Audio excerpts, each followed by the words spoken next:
Assalamualaikum warahmatullahi wabarakatuh. Perkenalkan, nama saya Ima Komarunisa. Saya dari kelas Agribisnis D dengan NIM 210321100094. Di sini saya akan menjelaskan yaitu tentang sifat biologi tanah. Yang pertama yaitu pengertian dari biologi tanah. Biologi tanah adalah sebuah studi mengenai cara mikroba dan fauna beserta ekologinya di dalam tanah. Fauna tanah, biota tanah, atau edafaun adalah istilah yang biasanya digunakan untuk menyebut organisme yang menghabiskan sebagian luar siklus hidupnya di dalam tanah atau sedimen organik di atasnya. Fauna tanah mencakup cacing tanah, nematoda, fungi, bakteri, dan beragam arthropoda. Dekomposisi materi organik oleh organisme memiliki pengaruh yang luhur terhadap tingkat kesuburan dan struktur tanah, sehingga biologi tanah bertindak penting dalam menentukan karakteristik tanah. Selanjutnya yaitu bahan organik tanah.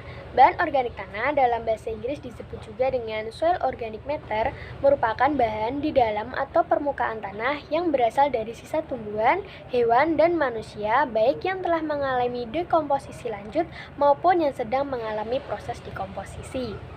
Lalu, bahan organik tanah dapat berasal dari dua sumber, yaitu yang pertama sumber primer, yaitu jaringan organik tanaman atau flora, yang dapat berupa daun, ranting, cabang, batang, buah, dan akar. Lalu yang kedua yaitu sumber sekunder, yaitu jaringan organik fauna, yang dapat berupa kotoran hewan dan mikrofauna. Baik, lanjut di slide ini yaitu menjelaskan tentang memperbaiki biologi tanah, yaitu sebagai sumber energi bagi jasad hidup tanah, bahan organik unsur C dan unsur-unsur lainnya yang juga digunakan oleh mikroorganisme.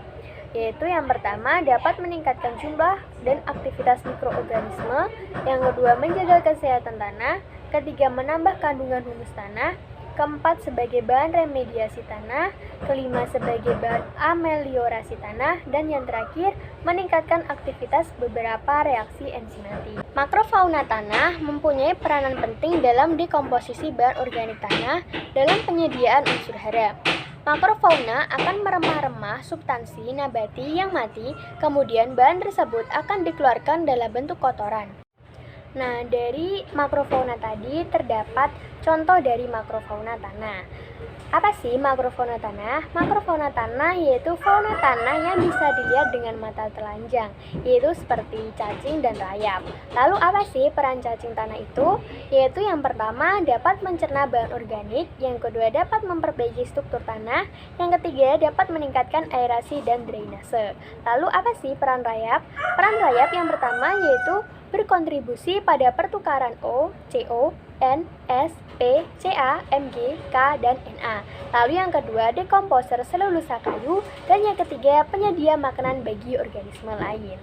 Mikrofauna adalah sebagai habitat mikrofauna tanah dihuni oleh lebih dari satu jenis mikrobia dengan berbagai ragam spesies. Mereka merupakan spesies yang saling mempengaruhi, saling menguntungkan, dan saling bergantung.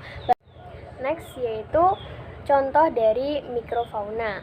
Contoh dari mikrofauna tanah yaitu protozoa. Protozoa adalah organisme seluler yang bersel tunggal, eukariotik yang memiliki membran nukleus, hidup soliter atau sendiri, atau juga ada yang berkoloni atau hidup juga berkelompok. Lalu protozoa pada umumnya tidak mempunyai kemampuan untuk membuat makanan sendiri, biasanya juga disebut dengan heterotrof. Yang kedua yaitu ada cara reproduksi protozoa, yaitu terdapat dua macam, yaitu secara aseksual dan seksual. Secara aseksual yaitu melalui pembelahan mitosis atau biner dan spora. Lalu yang secara seksual yaitu menggunakan konjugasi atau peluburan inti sel dan peleburan gamet sporozoa atau apikompleksa. Lalu selanjutnya yaitu ada fungi tanah. Fungi tanah tersusun dari filamen panjang atau disebut juga dengan hifa. Hifa tunggal memanjang dan terkadang berkelompok membentuk miselium dan terlihat seperti akar. Lalu selain itu juga terdapat 5 kelas fungi, yaitu yang pertama ada Omycetes, atau yang kedua ada Zygomycetes yaitu jamur darat, tiga ada Ascomycetes, yaitu yang keempat ada Deuteromycetes, yang terakhir ada Basidiomycetes. Sekian pemaparan pembelajaran tentang biologi tanah dari saya. Apabila ada salah kata saya mohon maaf. Wassalamualaikum warahmatullahi wabarakatuh.